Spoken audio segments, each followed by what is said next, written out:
name is Kene Kale, and I am passionate about diversity, in which I will be looking at practices that victimize certain racial groups, as it is so important for BAME students to feel safe, not only in the classroom, but also outside of the classroom, to be able to vocalize their voice and to be visible figures.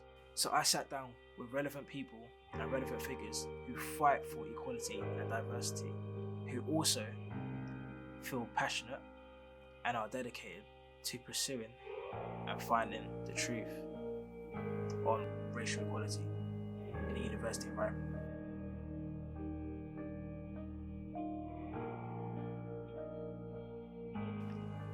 What's your name? My name's John Costa. What do you do? I'm a freelance journalist and I teach part-time at Montfort University. How long have you worked in this university environment? I've worked at the university now for 4 years in total. What is your experience of the racial mix in the course? I've seen the racial mix of the course, 2 courses, communication arts and media production, change over the 4 years that I've been at the university, from being quite disparate sort of UK mix of people from different areas and different sort of ethnicities and backgrounds to more international students, particularly on media production and also communication arts. How do your students interact individually on the course? I think on the course, on both courses, individually students are not so much wary at the beginning, but they've come from a school environment where they're not used to necessarily making friends outside their friendship circle.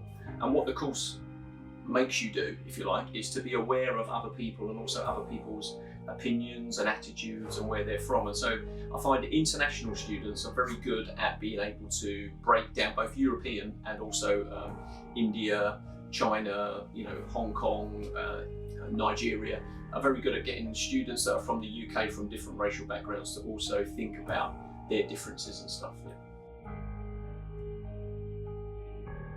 Do you think racism is prevalent in university environment for BAME students? I think universities are very much the fact that there's institutional racism across the country based on the fact that that's where what our empire was driven by and all that sort of stuff. So I don't think any particular organisation is more or less institutionally racist than another. I think what we need to do is we need to work quite hard to make sure that what courses are teaching and reflecting are based on people's experiences and not just one side of the narrative. What's become very clear, if you pay any attention to history, is that the winner writes the narrative, and that's not always necessarily the truth.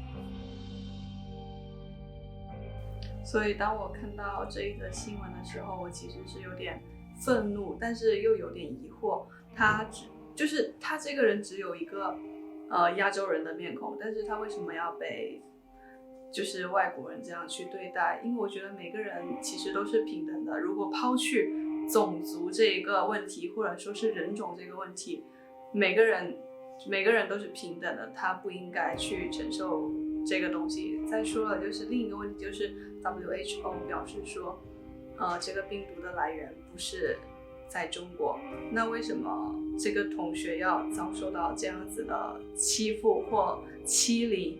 这对他是非常不公平的一件事。我觉得每个人都应该平等去对待，每个人都有权利去争夺一下，就是每个人都需要去捍卫一下自己的主权啊之类的。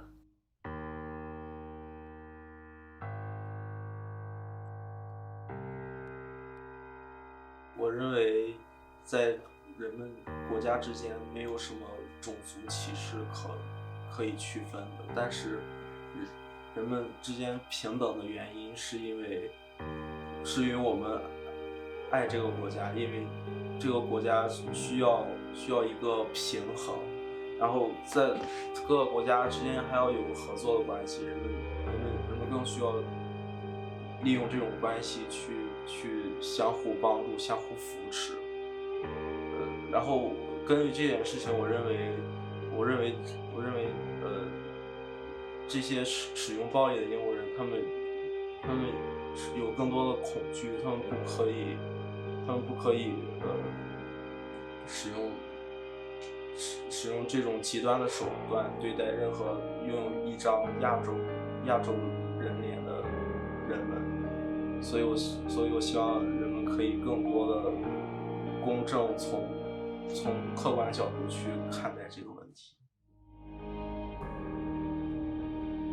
Have I ever experienced racism? Looking back, I think my experiences are more very subtle and not very like evident. So there's one occasion where in uni, a lecturer, so I was in the lecture room, the lecturer lecturing, and she obviously asked a question. It was a mixed class, so there was whites and there were BAME, obviously. So I think when she was asking the question, she was targeting specifically the BAME students, which obviously we looked around a bit more, a bit awkward and a bit uncomfortable because we thought that she was obviously targeting us and felt a bit of pressure, whereas she wasn't really pressuring or targeting the other students. We didn't really think nothing of it at the time, but looking back at it, it was very subtle and very minimal. As I said, racism can be very particular, so yeah, we felt a bit awkward at that situation. Yeah, I remember the time Ashley and I were actually together when it happened. We were just crossing the street, maybe a little bit too slow, joking around, and this lady shouted out, "Move out of the way, you black cows!" Yeah, a British lady. Yeah, Like a British accent. Yeah, it was awkward because how do you even respond to that? It's like, okay, thanks. It was I'm almost across the street. Like, could you not wait for 2 seconds? Where are you going? The hospital's that way. Exactly. It was just really unnecessary and random. Yeah, and for what reason? Why did you have to bring race into it? And we couldn't even respond because it was. She's gone though. Yeah, By the time we got gone. it, even and we were so react, shocked to process what she was even saying. We're like, huh? It doesn't make sense. Who calls someone a black cow? First of all, cows are black and white. Black and white. So.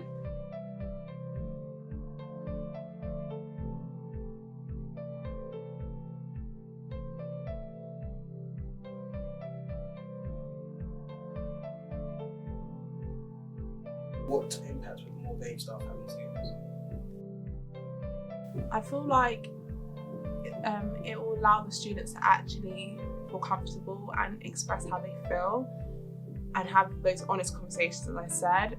Personally, I'm in art and design, and certain things I say, I'm conscious of what I'm saying just because I don't want to offend anyone or make anyone feel uncomfortable.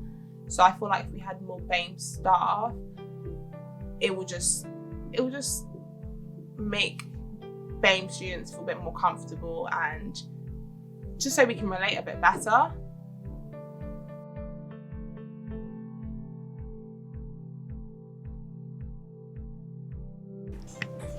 What impact would more BAME staff have on students? It's a hard one. I feel like it would give you confidence because you feel like you can kind of relate to other people, but I don't know if it's just a black thing, but if someone else is black as well, I kind of feel demotivated because they always come with me. They come with so much energy, like, you need to be the best, you need to be this. And they kind of... They push you harder. But then they put you down if you're not to their standard. It's like, you know what, you haven't started your work. It's 6 weeks before the deadline, but you haven't started, so pick it up. One of my black uni teachers did that to me, basically. Not a nice you feeling. haven't started your work yet type of vibe. And not to say if I was to get to my white teacher and be like, last minute, I haven't started, I need help. They're gonna just look at me like, okay, whatever, like, I'll help you. You know? I had a teacher once and I was writing like a little essay on diversity and representation, and literally she said that I was being too brutal in it, and she said that's not okay to say, but it wasn't that it wasn't okay to say, it was that she felt uncomfortable. So I feel like if I actually had a black teacher, she would have understood my points of view a bit better. Yeah. But yeah. True. Yeah, because not saying white people get touchy on the racist subject, but they like feel a way, like everyone's hair stands up when you talk about racism and white people's in the room. Yeah, it's true. You can't be comfortable.